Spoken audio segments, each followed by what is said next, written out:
Brancardier, si aujourd'hui on est tous dehors, c'est pour montrer à la population qu'on tient notre hôpital, qu'on ne lâchera pas. On a 3 revendications qui sont simples.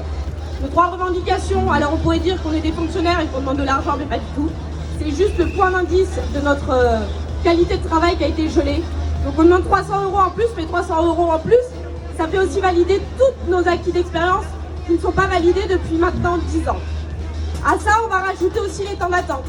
Si vous attendez autant de temps aux urgences aujourd'hui, c'est parce qu'on n'est pas assez nombreux, parce que notre métier ne fait plus rêver, mais parce que concrètement, on n'a pas assez de moyens pour vous soigner. Donc si aujourd'hui on se bat, c'est pour que demain il y ait moins de morts sur nos brancards, et on continuera à en parler, on continuera à médiatiser tous ces décès que le gouvernement produit parce qu'ils ne sont pas capables de s'occuper du sujet de la santé. Le collectif Interurgence vous remercie. Depuis 11 mois, on se mobilise. Depuis 11 mois, on est bien accompagné par tous les acteurs de santé, que ce soit les syndicats ou le reste de la population. Donc merci à tous et bonne journée.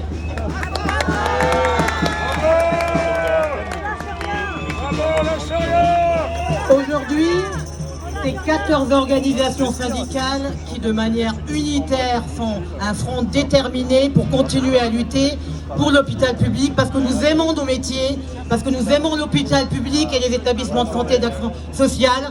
Nous sommes là aujourd'hui tous ensemble, main dans la main, médecins, aides-soignantes, infirmiers, ouvriers, pour dénoncer les conditions catastrophiques dans nos établissements. Nous subissons depuis des mois la dégradation de nos conditions de travail. Nous sommes cassés et usés et nous n'avons aujourd'hui aucune réponse notoire de notre ministre. Nous avons interpellé à plusieurs fois celle-ci pour qu'elle octroie des moyens supplémentaires pour que nous puissions travailler dans les bonnes conditions et accueillir la population. Si nous sommes aujourd'hui rassemblés, nous le serons encore demain. Sur tout le territoire, des soignants, des médecins sont là pour défendre l'hôpital public et les établissements. Nous ne pouvons plus continuer comme ça, et si nous devons maintenant encore plus crier fortement, c'est que nous sommes inquiets. Nous pensons que nos hôpitaux et notre système va s'effondrer si demain, la ministre, ce gouvernement ne considère pas que c'est un enjeu vital pour notre société que d'investir dans la santé. La santé est une richesse et nous devons investir des moyens pour qu'elle fonctionne.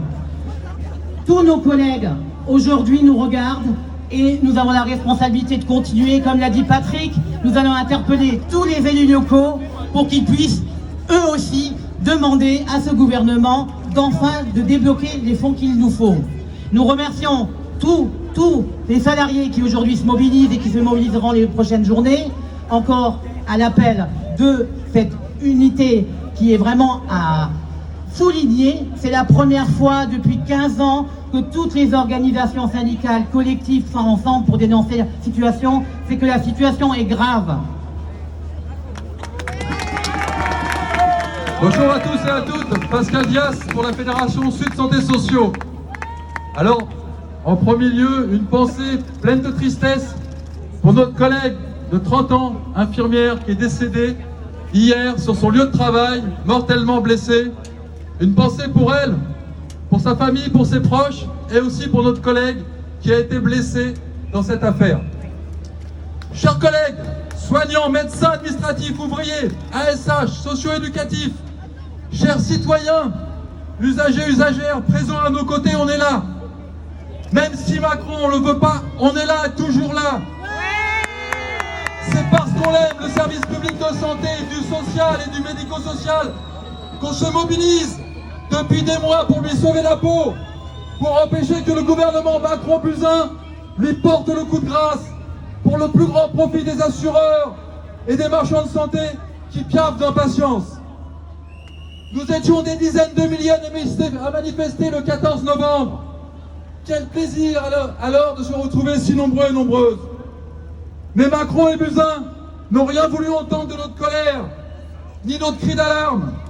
L'exigence d'un plan d'urgence pour un service public de santé en état d'urgence. Ce gouvernement de DRH nous a traités encore et encore par le mépris, en cherchant à nous diviser avec quelques maigres primes pour quelques-uns et quelques-unes et rien pour les autres. Au total, quelques millions d'euros lâchés, bien loin de stopper l'étranglement budgétaire de notre secteur. C'est le même topo pour les retraites. La grande majorité des salariés refusent ce système à points qui nous fera travailler plus longtemps pour toucher des pensions de misère, qui balaye la pénibilité de nos métiers en supprimant la catégorie active. Mais le pouvoir n'a qu'une réponse: la violence policière contre les manifestants, manifestantes et les grévistes. Nous n'en pouvons plus de ces conditions de travail insupportables et indignes.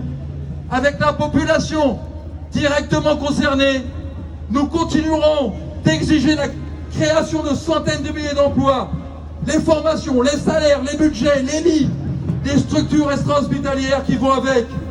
C'est tout à fait nécessaire et possible en prenant dans la poche des nantis. Après le 14 novembre, le 14 février, oui Macron, même si tu ne veux pas, on est toujours là pour nos achetés, pour nos patients, pour nos retraites, pour nos services publics, pour une protection sociale solidaire. Et on continuera jusqu'à satisfaction. Multiplions les AG partout ces prochains jours, amplifions la mobilisation et prenons toute notre place dans ce combat des travailleurs et travailleuses pour un monde meilleur jusqu'à la victoire.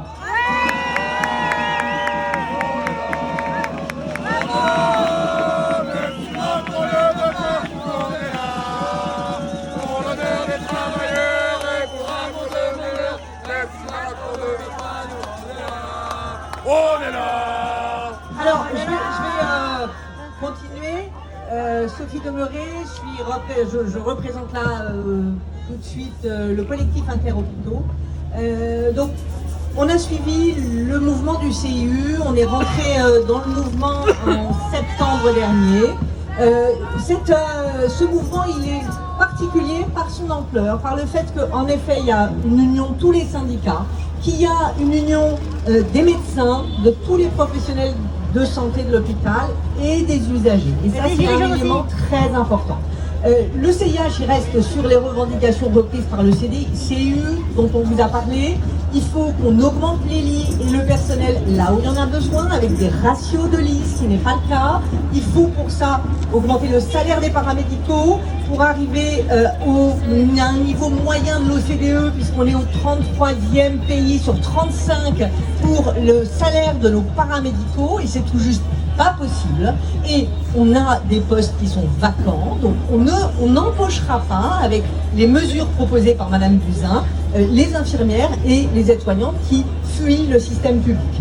On a besoin également, en fait pour ça, ce qu'il faut c'est augmenter le budget de la sécurité sociale. On a beau nous dire qu'il y a eu des mesures financières majeures. Il faut se rendre compte que les mesures financières, c'est d'augmenter de 200 millions d'euros par an le budget de la sécurité sociale. C'est-à-dire qu'on nous demande de faire encore des économies, moins certes, mais encore des économies, où là on voudrait au minimum être à l'équilibre et pouvoir rattraper les millions d'euros, les centaines de millions d'euros d'économies qu'on fait depuis 10 ans.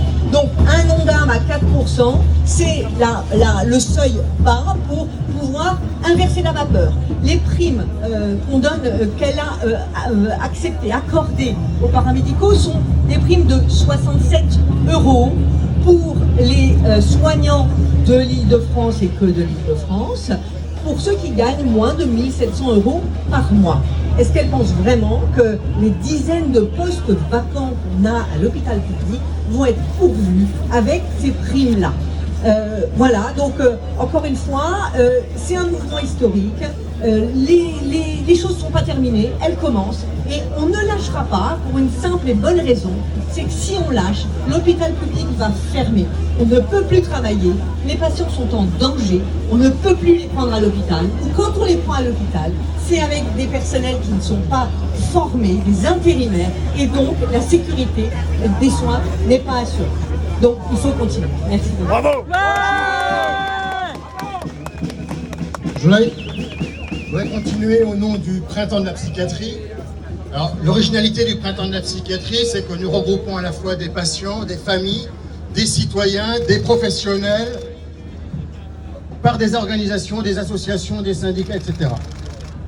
Aujourd'hui, le Printemps de la psychiatrie s'inscrit complètement dans tout ce qui a été dit jusqu'à présent, mais avec une spécificité quand même par rapport à notre domaine, puisque nous dénonçons aujourd'hui une normalisation des soins fondée sur une approche uniquement biomédicale de la personne, refusant de prendre en compte l'ensemble des dimensions, y compris psychiques et sociales, des troubles aujourd'hui, ce qui s'apparente aussi avec des soins, une caricature de soins comportementaux qui ont plus à voir avec du conditionnement qu'avec du soin, et tout ça dans un contexte où aujourd'hui on considère que la psychiatrie est une spécialité comme les autres, donc elle doit intégrer le parcours de soins.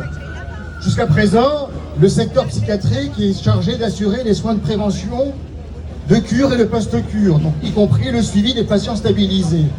Si on intègre le parcours de soins, demain, ce sera le généraliste qui sera chargé de suivre tous les patients, les dizaines, des centaines de milliers de patients qui sont stabilisés. Lorsqu'on connaît la situation des déserts médicaux, on a l'impression que c'est aberrant, sauf à considérer qu'effectivement, ce qui est organisé aujourd'hui, c'est l'exclusion de la continuité des soins des patients les plus vulnérables. En 2019, lors de notre première action, le soir, Madame Buzyn avait annoncé à la télévision qu'elle donnait 10 millions supplémentaires à la psychiatrie. 10 millions sur le plan national, c'est ridicule. Mais quelques jours après, on apprenait que le seul hôpital du Vinatier se voyait reprendre 10 millions. 10 millions, donc c'est eux qui ont payé la rallonge du gouvernement, mais 10 millions pour un établissement, c'est une catastrophe.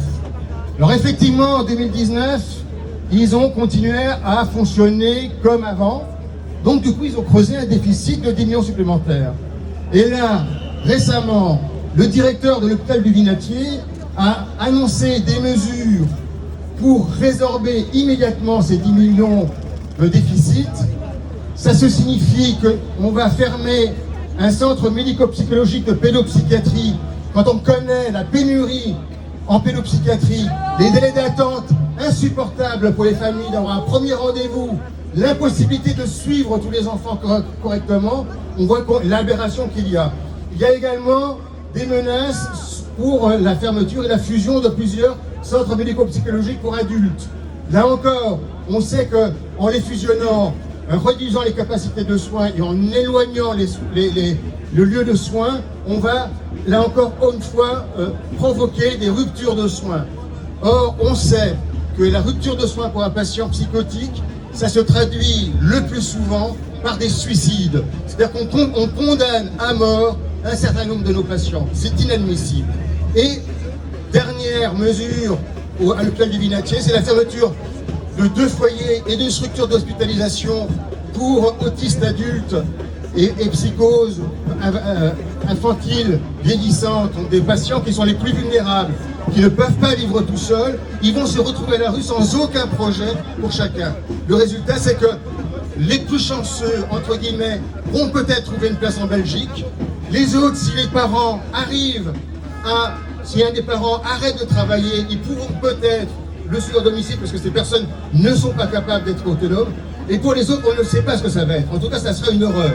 Et je pense que ça, c'est inadmissible. Et ça montre bien que dans le conflit où on est aujourd'hui, tous les propos de la ministre ne sont que du vent. Ils continuent leur volonté, leur politique de fermeture et de casse de l'hôpital. Et dernier point, donc, sur ce que nous demandons spécifiquement, c'est la réouverture immédiate de toutes les structures, notamment CMP, CATTP qui ont été fermées récemment ou fusionnées, et puisque nous avons la chance comme d'être un secteur où la pénurie de personnel est comme partout, sauf qu'on a une catégorie qui est majoritairement au chômage, ce sont les psychologues. Et donc nous demandons à ce qu'immédiatement on embauche des milliers de psychologues au chômage pour résorber les files d'attente dans les CMP et améliorer la qualité des prises en charge en hospitalisation comme dans les autres structures.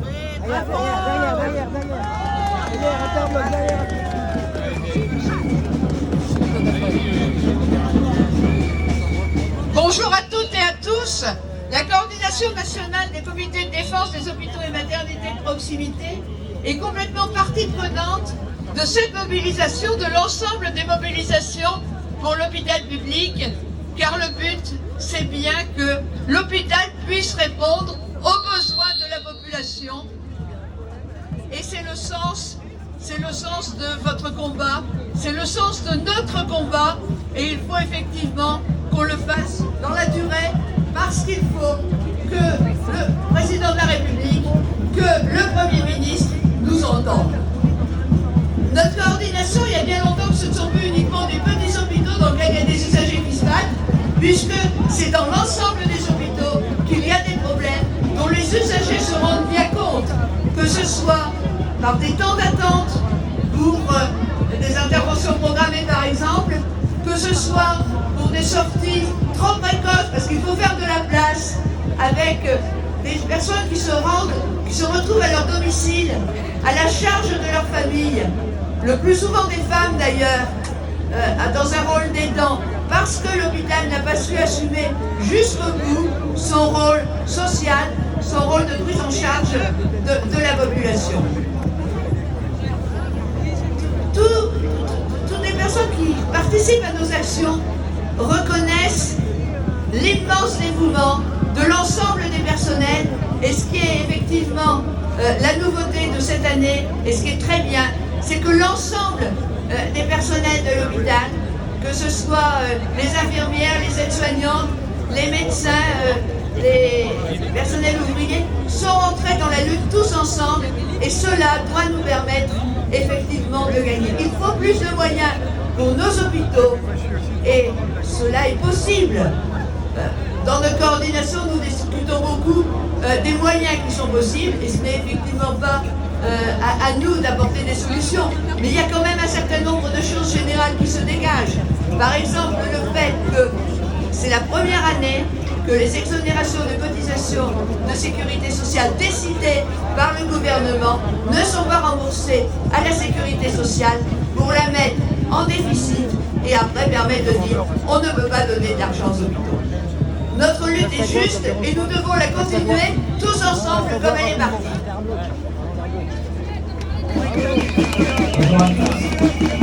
C'est moi Francis qui représente le collectif Interbloc. Je suis très fier aujourd'hui d'être à vos côtés. Cette unité, elle est la mobilisation, on est très heureux de représenter les spécialisés, les infirmiers de bloc, les leaders opératoires. Aujourd'hui, je vais essayer de faire rapidement. Ce qu'il faut comprendre, c'est que c'est une vraie volonté politique.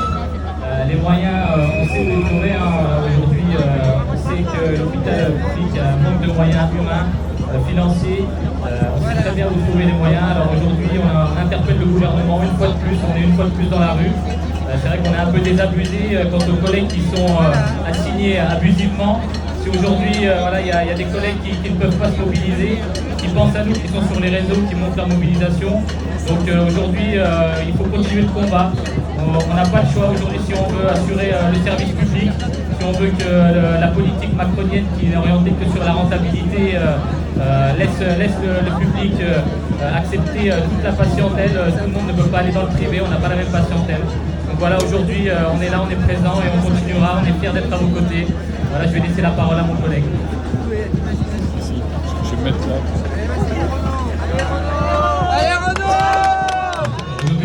Pour Action Partition Hôpital.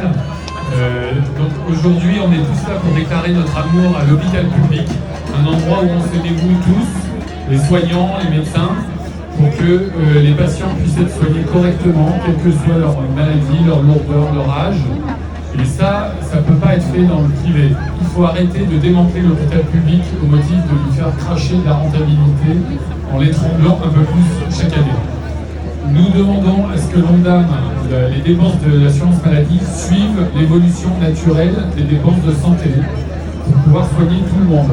Aujourd'hui, on ne peut plus recruter de soignants ni de médecins et ceux qui sont là s'enfuient tellement les salaires sont faibles et les conditions de travail épouvantables avec tous les postes vacants.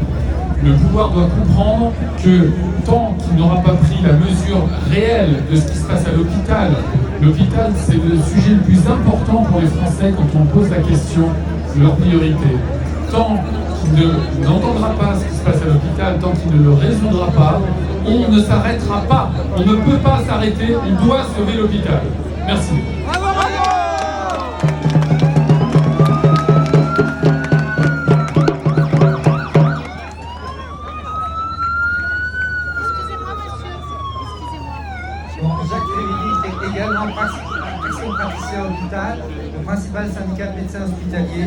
Nous participons à ce mouvement depuis le début parce que l'hôpital public est en danger en tant que valeur républicaine, en tant que principal soutien de notre système de santé. Il a besoin de vous, de la population, des médias, des professionnels de santé pour défendre son existence qui est menacée aujourd'hui. À la fois dans son financement, dans le recrutement des personnels, dans la gouvernance du système. Merci d'être là et à la prochaine fois car le mouvement va continuer.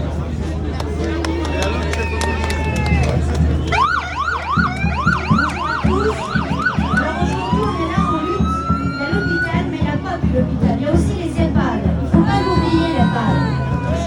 On a des conditions de travail qui sont très difficiles. Quand on voit aujourd'hui que dans les services de 46 résidents, on est 4 aides-soignants. On travaille en 12 heures. Vous imaginez qu'on a le droit de rentrer en EHPAD à 60 ans, on va nous obliger à travailler jusqu'à 64 ans. Au bout de 12 heures de travail, dans quel état sera-t-on pour s'occuper de nos résidents?